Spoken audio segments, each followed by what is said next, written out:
Halo sahabat channel Sri Story. Marilah kita awali dengan shalawat kepada Nabi Muhammad Shallallahu Alaihi Wasallam. Pernahkah kamu membayangkan, seorang gadis desa yang lugu, merantau jauh ke negeri gurun demi sesuap nasi. Tapi justru takdir membawanya pada kemewahan dan cinta yang tak pernah ia duga? Inilah kisahku. Namaku Hilda. Aku lahir dari keluarga sederhana di sebuah desa kecil di Purwokerto, Jawa Tengah.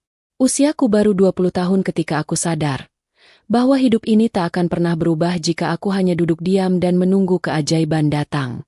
Sejak kecil, aku terbiasa hidup dalam keterbatasan. Ayahku hanyalah seorang buruh tani, pulang pergi ke sawah membawa cangkul dan pulang dengan punggung basah oleh peluh. Ibuku menjahit baju pesanan warga desa. Upahnya seringkali hanya cukup untuk membeli beras 2 hari. Tapi dari merekalah aku belajar arti kerja keras. Dan dari mereka pula aku mengenal kata ikhlas. Aku anak pertama dari 4 bersaudara. Adik-adikku masih sekolah. Setiap malam, aku mendengar ibu menghitung uang dengan napas terengah. Uang listrik, uang sekolah, utang warung, dan belum lagi harga beras yang makin naik. Kadang aku pura-pura tidur saat melihat ibu menangis pelan dalam gelap. Tapi hatiku berteriak. Aku ingin membantu. Aku harus membantu. Setelah lulus SMA, aku mencoba melamar kerja di kota. Tapi ijazah sederhanaku bukanlah tiket emas. Aku hanya dapat panggilan sebagai buruh cuci atau penjaga warung. Gajinya? Tak seberapa. Sampai suatu malam, aku mendengar ibu berkata lirih pada ayah. Kalau Hilda mau jadi TKW, mungkin beban kita sedikit berkurang. Jantungku seolah berhenti. Bukan karena marah, tapi karena aku tahu, itu bukan keinginan mereka, melainkan pilihan terakhir. Keesokan harinya, aku duduk bersama ayah dan ibu. Aku katakan pada mereka, kalau itu bisa membuat hidup kita lebih baik, aku rela, yah, aku rela jadi TKW. Ibu langsung menangis. Ayah hanya menatapku dalam-dalam, lalu mengangguk pelan.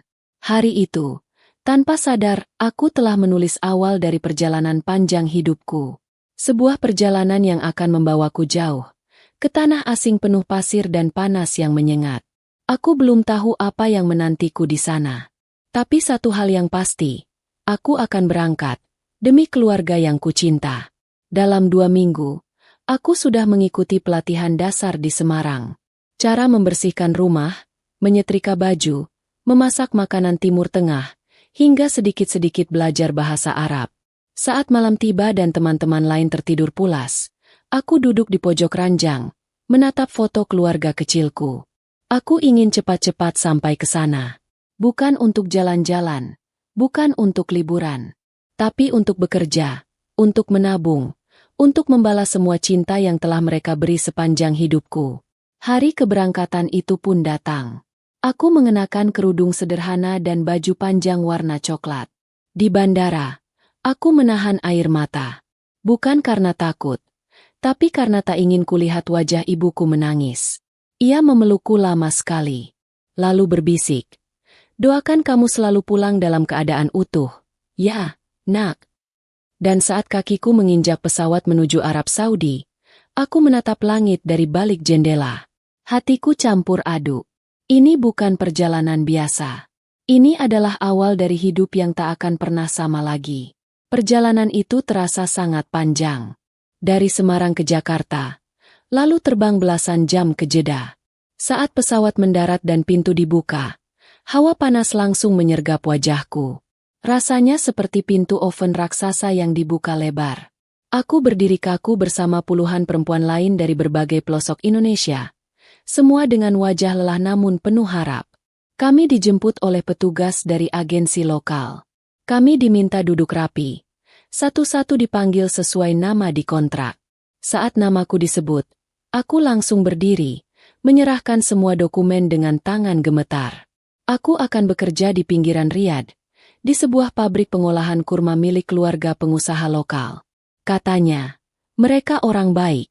Katanya, tempatnya layak. Tapi aku tahu, di balik semua, katanya, nasib tetap tak bisa ditebak. Perjalanan menuju Riyadh melewati padang pasir yang luas. Sejauh mata memandang hanya tanah coklat dan langit biru yang membakar. Mobil melaju cepat. AC menyala penuh. Tapi hatiku tak bisa tenang. Aku diam, mencoba memahami tulisan Arab di papan jalan. Semuanya asing. Semuanya baru. Tapi ini adalah hidupku sekarang. Tak ada jalan kembali. Saat tiba di pabrik, aku disambut oleh mandor wanita yang tegas tapi ramah. Dia memeriksa tubuhku, kukuku, bahkan rambutku. Semua harus bersih, rapi, dan tertutup. Hari itu juga aku langsung mulai kerja. Pabrik itu besar sekali. Penuh dengan tumpukan kurma dari berbagai jenis.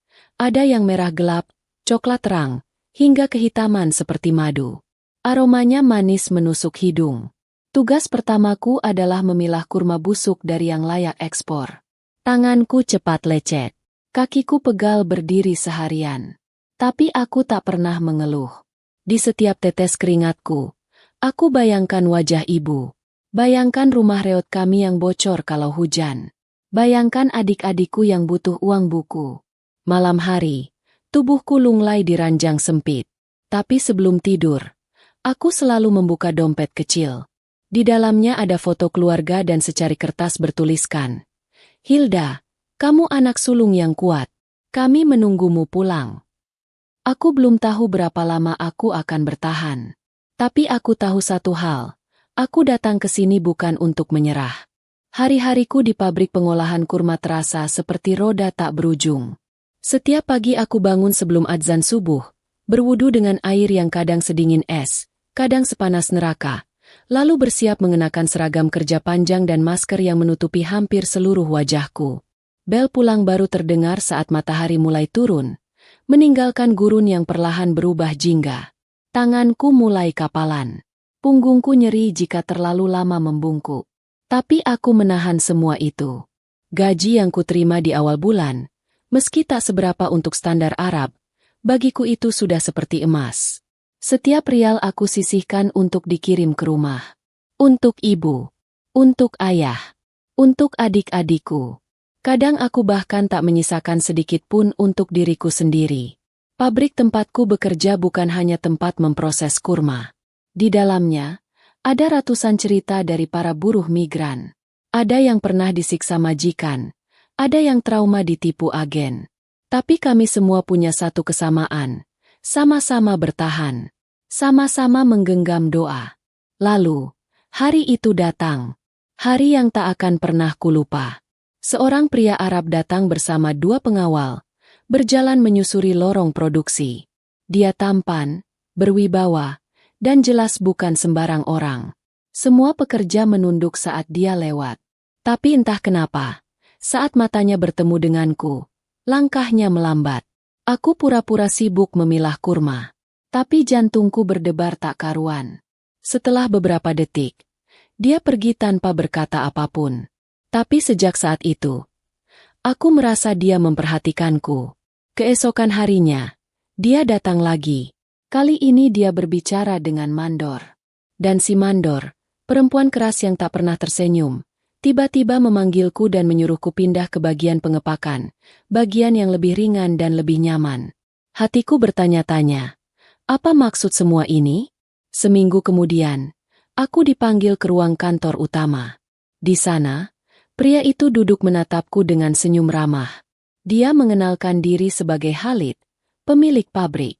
Dengan bahasa Arab yang pelan dan terbata-bata ia berkata, "Aku melihatmu bekerja. Kau berbeda." Aku terdiam. Tak tahu harus menjawab apa. Tapi dari cara dia menatapku, aku tahu, ini bukan sekadar pertemuan biasa.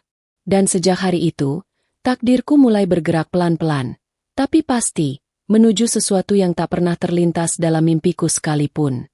Sejak pertemuan itu, hari-hariku berubah. Khalid, pria Arab pemilik pabrik itu, mulai sering muncul di tempat kerja. Kadang hanya sekilas lewat, kadang pura-pura memeriksa proses produksi. Tapi aku tahu, matanya selalu mencariku. Ia tak pernah berkata banyak, hanya sapaan sopan dan senyum hangat, tapi cukup membuat wajahku memerah setiap kali. Mandor mulai memperlakukanku berbeda. Aku dipindah ke bagian yang tak terlalu berat, diberi waktu istirahat lebih panjang, bahkan makanan tambahan. Teman-teman kerja mulai bertanya, berbisik, dan ada pula yang iri. Tapi aku hanya diam. Aku tak tahu apa yang harus aku rasakan. Haruskah aku senang? Atau waspada? Suatu sore, saat jam kerja selesai, aku dipanggil ke ruang kantor lagi. Di sana, Khalid sudah menunggu. Ruangan itu dingin oleh pendingin ruangan. Tapi telapak tanganku berkeringat. Dia bicara dengan pelan. Suaranya berat tapi lembut. Hilda, katanya. Aku sudah lama memperhatikanmu. Kau berbeda dari yang lain. Sopan, tenang, dan tidak tergoda oleh dunia. Aku terdiam. Jantungku berdetak semakin cepat. Aku serius. Lanjutnya. Aku ingin menikahimu. Kata-kata itu jatuh seperti petir yang memecah langit tenang. Menikah? Aku. Dengan orang seperti dia? Aku hanyalah seorang buruh migran. Tak ada yang istimewa dari wajahku, dari bajuku, dari hidupku. Sedangkan dia, pemilik pabrik, terhormat, kaya raya, dan terpelajar. Apa ini nyata? Aku tak menjawab. Bibirku gemetar. Di kepalaku, ribuan pertanyaan menari. Apakah dia benar-benar mencintaiku? Atau hanya kasihan? Atau hanya menginginkan sesuatu yang tak ku mengerti? Aku tak ingin kau menjawab sekarang, katanya bijak. Syalatlah. Pikirkan baik-baik. Aku hanya ingin kau tahu. Niatku suci. Aku ingin melamarmu secara halal. Dengan restu keluargamu. Setelah itu, ia bangkit. Memberi isyarat kepada asistennya, dan pergi. Aku duduk di sana, sendirian. Nafasku pendek, tanganku dingin. Dunia seperti berhenti sejenak. Dalam hati aku bergumam, apakah ini ujian, atau justru rahmat dari Allah? Aku hanya perempuan desa. Aku datang ke negeri ini untuk bekerja, bukan untuk jatuh cinta. Apalagi dinikahi oleh seorang pria yang hidupnya tak pernah bisa kubayangkan sebelumnya. Namun tanpa kusadari, sejak hari itu, aku sudah berada di gerbang takdir yang sama sekali tak pernah kucari, tapi perlahan membukakan pintunya untukku. Aku mengira hidupku sudah cukup rumit dengan satu lamaran dari Khalid. Tapi ternyata, semesta belum selesai menguji hati dan pikiranku. Beberapa hari setelah pertemuan itu, suasana di pabrik berubah. Entah dari mana asalnya. Kabar tentang lamaran Khalid menyebar seperti angin gurun yang membawa debu. Teman-teman kerja mulai bersikap aneh. Ada yang menjauhiku, ada yang berpura-pura ramah. Bahkan ada yang terang-terangan berkata sinis. Beruntung sekali kamu, Hilda. Gak perlu kerja keras lagi. Tinggal duduk manis. Jadi istri orang kaya. Aku hanya diam. Aku tak pernah minta semua ini. Suatu malam, aku dipanggil ke rumah besar milik keluarga pemilik pabrik. Kukira hanya akan bertemu Khalid. Tapi ternyata, ada tamu lain. 3 pria Arab, berpakaian lengkap dengan jubah putih dan aroma parfum mewah yang menguar kuat. Salah satu dari mereka duduk sambil menatapku tajam, lalu berkata dengan suara mantap. Aku mendengar tentangmu dari Khalid, dan aku ingin hal yang sama. Aku menunduk, bingung, takut, dan gemetar. Ternyata pria itu adalah sepupu Khalid, seorang pengusaha properti. Di sebelahnya duduk seorang syekh muda, alumni Universitas Madinah. Dan yang ketiga, seorang duda kaya raya yang memiliki bisnis impor-ekspor. Mereka semua ingin meminangku. Maafkan kami jika ini mengejutkanmu, ucap Khalid. Suaranya tenang. Kami bertiga sepakat untuk datang hari ini karena kami semua merasa kau istimewa. Aku terdiam. Ingin lari. Ingin menangis. Ingin berteriak bahwa aku hanya buruh migran. Aku hanya gadis dari desa yang hidupnya diwarnai lumpur dan hujan bocor. Bukan perempuan cantik berhidung mancung dan bersorban mahal. Tapi satu hal yang tak bisa kutolak adalah kesungguhan mereka. Tak satu pun dari mereka bersikap merendahkan. Tak ada paksaan. Mereka datang dengan kehormatan, membawa niat baik, dan bertanya padaku dengan sopan. Siapa yang kau pilih, Hilda? Atau kau tolak kami semua? Malam itu aku sholat sambil gemetar. Aku sujud begitu lama, meminta petunjuk. Mataku basah oleh air mata yang tak tahu harus merasa bahagia atau tertekan. Di antara doa-doaku, hanya satu yang paling jujur kuucapkan. Ya Allah, aku tak pernah meminta kemewahan ini. Tapi jika ini ujian, beri aku kekuatan untuk menjalaninya dengan benar. Setelah malam yang panjang penuh doa dan renungan, aku akhirnya mengambil keputusan yang tak pernah terbayangkan oleh siapapun, termasuk diriku sendiri. Aku memilih untuk menikah dengan keempat pria Arab itu. Mungkin terdengar aneh, bahkan tak masuk akal. Tapi di balik pilihan itu ada alasan yang sangat dalam, bukan hanya soal cinta atau materi. Aku melihat ketulusan dari masing-masing mereka, cara mereka memperlakukanku dengan hormat, dan bagaimana mereka mau berbagi hidup bersamaku tanpa paksaan atau drama.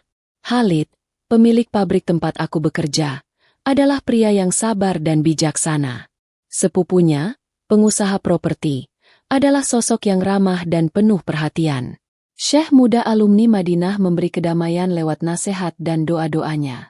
Sedangkan duda kaya raya itu selalu siap melindungiku dengan segala kekuatannya. Mereka datang dengan niat serius dan restu keluarga besar masing-masing. Proses pernikahan kami berlangsung dengan sederhana, tapi penuh hikmat sesuai adat dan agama.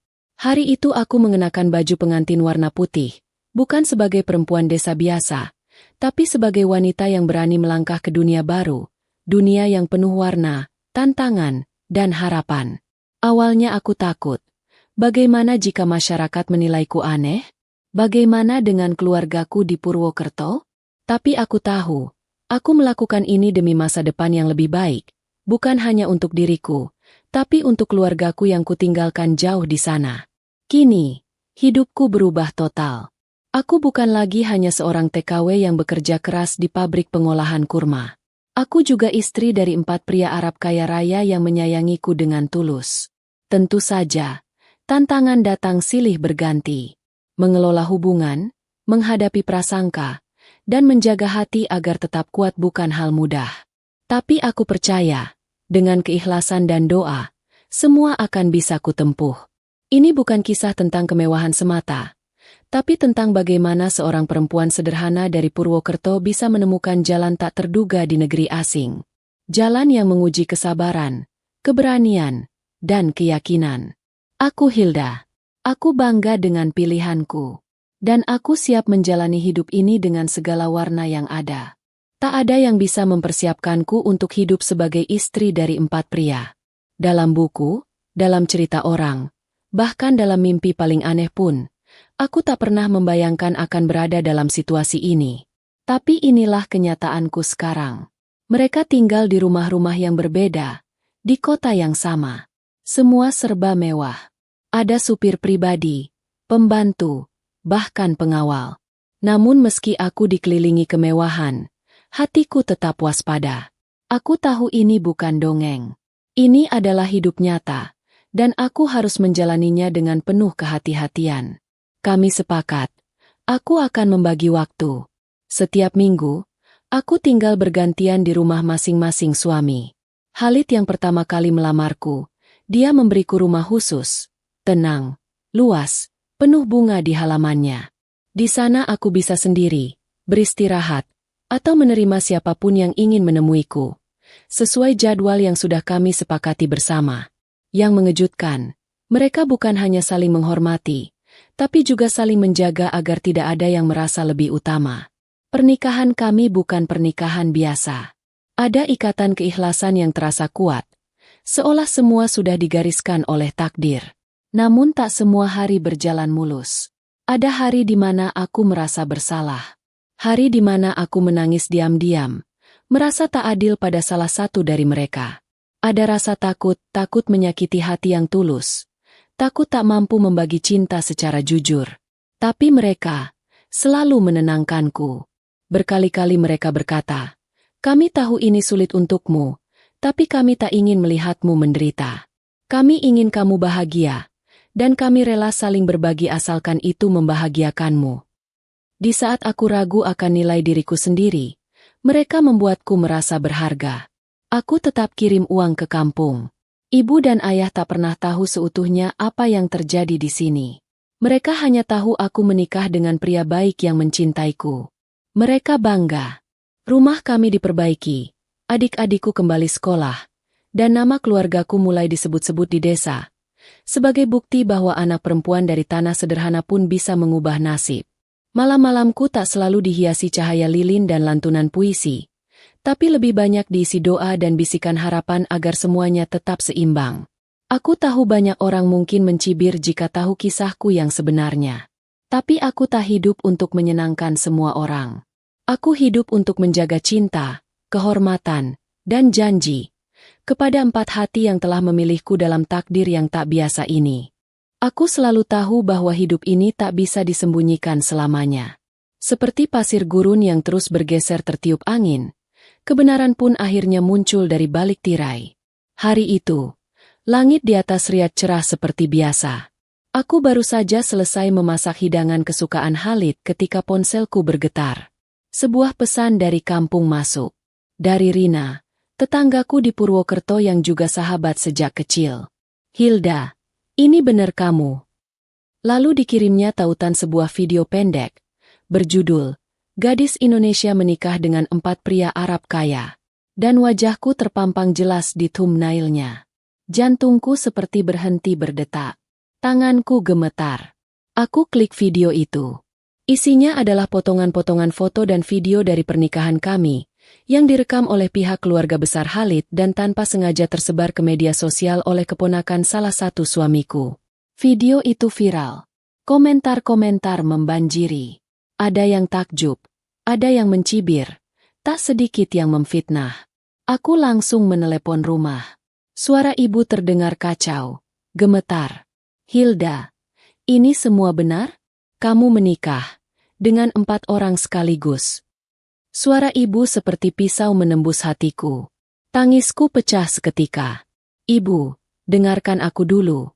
Ucapku sambil berusaha menenangkan diri. Semuanya halal, Bu. Aku nggak pernah main-main. Mereka semua baik. Mereka suami-suami yang sah. Ibu terdiam lama. Lalu terdengar isaknya di seberang. Kenapa kamu nggak pernah cerita? Nah, apa kamu malu sama kami? Tidak, Bu. Aku takut kalian nggak siap mendengarnya. Aku juga masih belajar menerima semuanya. Kabar itu menyebar cepat di kampung. Banyak yang menggunjing. Ada yang bilang aku perempuan gila harta. Ada yang menyebutku menjual diri. Bahkan beberapa teman lama memblokirku tanpa sepatah kata pun. Tapi aku mencoba kuat. Karena aku tahu, kebenaran hidupku hanya aku yang menjalaninya. Namun di tengah badai fitnah itu, ada satu hal yang membuatku tertegun. Ayah akhirnya angkat bicara. Lewat telepon, dengan suara yang pelan namun tegas, ia berkata, "Nak, kami tak pernah mendidikmu untuk hidup seperti orang lain. Kami hanya ingin kamu jujur pada dirimu sendiri. Jika kamu merasa bahagia dan mereka memperlakukanmu dengan hormat, maka kamu tetap anak kami. Kami terima apa adanya." Kata-kata itu meruntuhkan seluruh bebanku. Di tanah asing ini, aku akhirnya menyadari bahwa meski dunia tak selalu mengerti jalan hidup yang kupilih, keluargaku adalah rumah yang akan selalu memelukku kembali, tanpa syarat, tanpa banyak tanya. Hari itu, aku baru saja selesai berwudu saat tubuhku terasa limbung. Jantungku berdetak lebih cepat dari biasanya. Aku bersandar di dinding kamar dan menahan mual yang datang tiba-tiba. Bukan pertama kali aku merasa seperti itu. Beberapa minggu terakhir, tubuhku berubah. Nafsu makan naik turun, emosiku mudah meledak, dan perutku mulai mengeras perlahan. Dengan tangan gemetar, aku membeli tes pack di apotek terdekat, lalu memakainya di kamar mandi rumah Khalid. 2 garis merah. Positif. Aku terduduk di lantai. Mataku berkaca-kaca. Nafasku tercekat. Aku hamil. Tapi, dari siapa? Aku tahu ini bukan dosa. Semua hubungan yang kulalui halal. Tapi sebagai perempuan yang berbagi waktu dengan 4 suami, ini adalah ketakutan terbesar yang selama ini tak pernah berani kusebutkan dalam doa. Tanganku menutup mulut, menahan tangis. Bukan karena malu, Tapi karena kalut, haruskah aku memberitahu mereka sekarang? Bagaimana jika salah satu dari mereka kecewa karena merasa anak ini bukan darahnya? Bagaimana jika mereka saling menyalahkan? Bagaimana jika keluarga besar mereka melihat ini sebagai aib? Malam itu aku tak bisa tidur. Aku hanya duduk di tepi ranjang sambil memeluk perutku yang masih rata. Di dalam tubuhku, ada nyawa baru. Daging dari cinta. Tapi tak jelas siapa pemilik benihnya. Beberapa hari aku diam. Aku menghindari pertanyaan, menunda jadwal kunjungan, bahkan mengurung diri di rumah khusus yang Khalid sediakan. Tapi akhirnya, aku tak sanggup membohongi lebih lama. Satu persatu, mereka kupanggil.